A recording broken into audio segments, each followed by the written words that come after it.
It's Tuesday, July 23.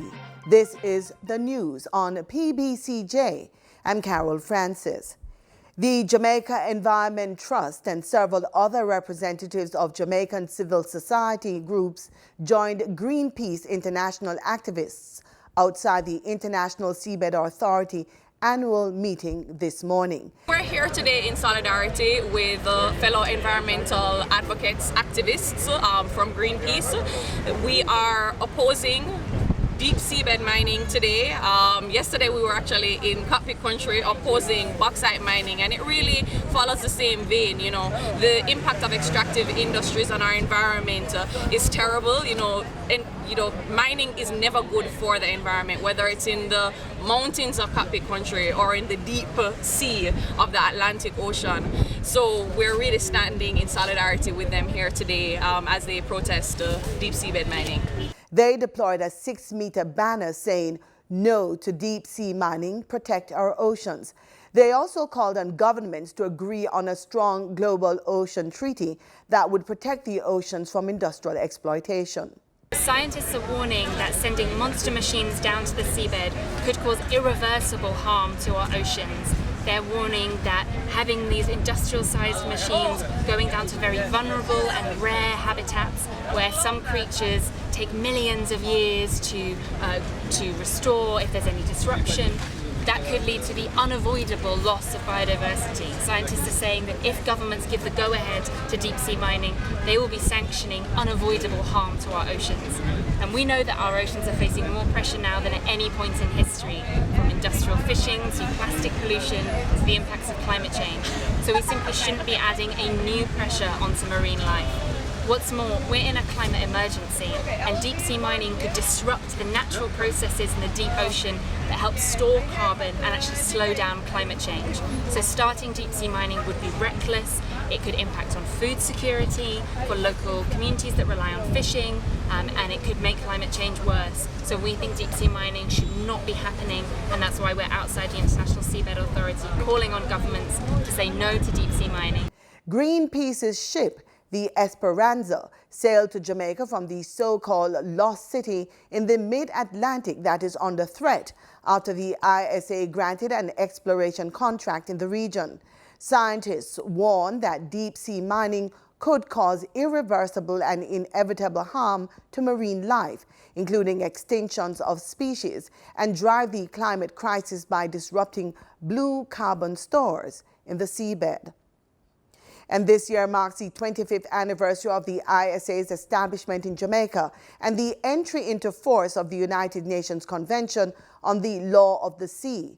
The authority is the organization through which states that are parties to the convention organize uncontrolled activities in the seabed, ocean floor, and subsoil beyond the limits of national jurisdiction. Minister of Foreign Affairs and Foreign Trade Senator Kamina Johnson-Smith says oceans and seas are pivotal to the economic stability of small island developing states, SIDS, such as Jamaica. The minister was speaking at the 25th session of the International Seabed Authority, ISA, which opened at the Jamaica Conference Center in downtown Kingston yesterday. Jamaica assumed the presidency of the General Assembly for the first time, with the minister presiding. In her address, Mrs. Johnson-Smith reaffirmed Jamaica's continued commitment to and support for the work of the authority. Several key activities will highlight the 5-day session, including the presentation of the Secretary General's Award for Excellence in Deep Sea Research on July 25, and a high-level panel discussion on the theme, Strengthening Capacity, Building Opportunities and Initiatives for Developing States. On Monday, the government signed an MOU with Carib Cement to dispose of mountains of old tires located at the Riverton City landfill. Minister without portfolio in the Ministry of Economic Growth and Job Creation, Darrell Vaz, says there are over 1.5 million tires at the landfill. Marlon Samuels has more in this report. Approximately 1,000 tires are deposited at the Riverton City landfill each day. There are reportedly over 1.5 million tires at the landfill. Carib Cement will dispose of them in an environmentally friendly way. If you burn a tire at the incinerator, it burns at 600 degrees Celsius, producing a lot of toxic gases. When you burn it at a kiln, it burns at 1400 degrees Celsius, and it's not the same. At 1400 degrees Celsius, the tire is burned instantaneously with these toxic gases. And then in an incinerator, you still produce a byproduct, which is the ashes. When you burn it in the kiln, the ashes just come out as the ashes of our other fuels and get blended into our process. So it does not produce a byproduct, it does not produce toxic gases, and it is the best and most environmentally friendly way to solve many environmental liabilities like the tires. And this is not something that Peter says, this is not something that Yago or Cemex or Carib Cement says. This has been proven by many institutional partners across the world, including subsidiaries of the World Bank and others. Minister Vaz says plans are being developed to rid other areas of over 1 million discarded tires. The Riverton City dump site is probably the closest site to the Caribbean Cement Company. After that, you have Hill Run, and then, of course, you have other sites, including Montego Bay. Hill Run has also been used as a site for stockpiling of tires, which was done some years ago. And they had a fire there that took care, an illicit fire that took care of quite a number of tires, but we still have over 1 million tires at Hill Run. So while we are doing this pilot project, Prime Minister, the work is not over. Minister Mackenzie, the work is not over because we have to find other solutions in relation to dealing with this whole thing holistically, so that not only can we get rid of the backlog of tires, but we can have a system where tires, which average 1,000 a day, that are coming onto the site, can be diverted to a location or for final delivery to cement company. Reporting for the news on PBCJ, I am Marlon Samuels. 53-year-old Donovan Powell, accused of posting nude pictures on the internet of his ex-girlfriend, a former American television news anchor, was convicted in the Kingston and St. Andrew Parish Court. Powell pleaded guilty to 3 counts of malicious communication. The charge falls under Jamaica's 4-year-old Cybercrime Act. His conviction comes more than 2 years after Darieth Chisholm, a former NBC News anchor, complained to Jamaican authorities that Powell created a website where he posted nude pictures of her along with derogatory comments. The videos were reportedly taken while she slept. Despite intermittent showers in Kingston, the National Water Commission says consumers in Kingston and St. Andrew will continue to have disruptions in their supplies. The NWC says water inflows at the Mona and Constant Spring reservoirs and several rural systems are still declining. The NWC is reporting that the Mona Reservoir has a 33.3% of its capacity at July 20 and Hermitage 76%. Consumers will reportedly experience disruption in their water supply, including lower water pressure, and should take steps to store water for use during the period of disruption. In regional news, Haiti's prime minister has resigned. He told a local newspaper he is doing so in the interest of the country. He is the second prime minister to resign in the last 4 months. He was named PM designate in March after the Chamber of Deputies voted to dismiss the then Prime Minister Jean-Henri Sion and his then 6-month-old government. Announcing Lapin's departure from the post, the president said a new Prime Minister would be named shortly after consultations. The number of murders in Trinidad and Tobago since the start of the year is nearing 300. The Trinidad and Tobago Police Service estimates that there are about 8,000 illegal guns in the island.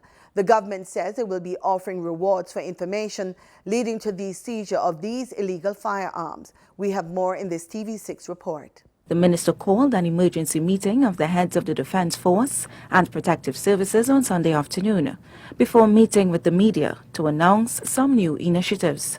I'm happy today to say one of the initiatives we will be rolling out is with respect to illegal firearms, and we will be offering rewards through the Crime Stoppers program, where persons can call in anonymously and provide law enforcement through Crime Stoppers with information and intelligence to help us to locate caches, stashes from 1 upwards of illegal arms and ammunition in Trinidad and Tobago. The minister also announced that Cabinet has approved funding to upgrade border security to prevent the influx of illegal drugs and guns.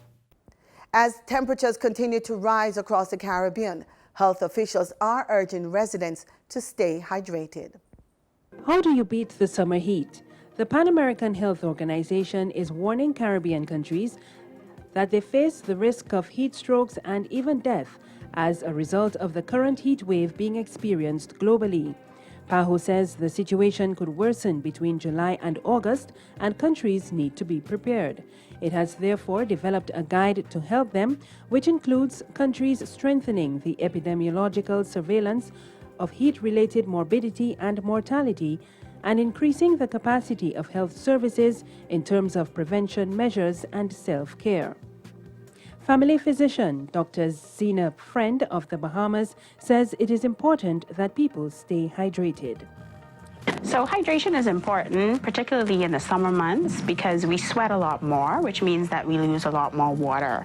So once our sweating increases and we're losing that amount of water, we actually need to replace it. Water is so important because it's critical to optimal body functioning.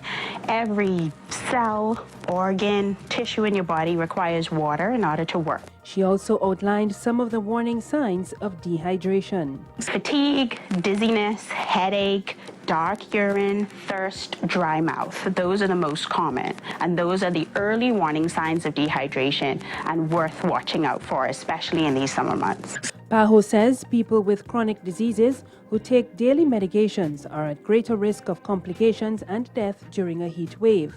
So are older people and children. The organization noted that reactions to heat depend on each person's ability to adapt, and serious effects can appear suddenly. In sports, West Indies' chances against India in the upcoming T20 International Series have been given a boost with the recall of veteran duo Sunil Narine and Kieron Pollard. Wicketkeeper batsman Anthony Bramble is the only newcomer in the 14-member squad selected for the first 2 T20 in the series, which will be contested on August 3 and 4 at the Broward County Stadium in Lauderhill, Florida. And that's our package. Join us again tomorrow, same time, same place, for more news and sports right here on PBCJ, the People's Station.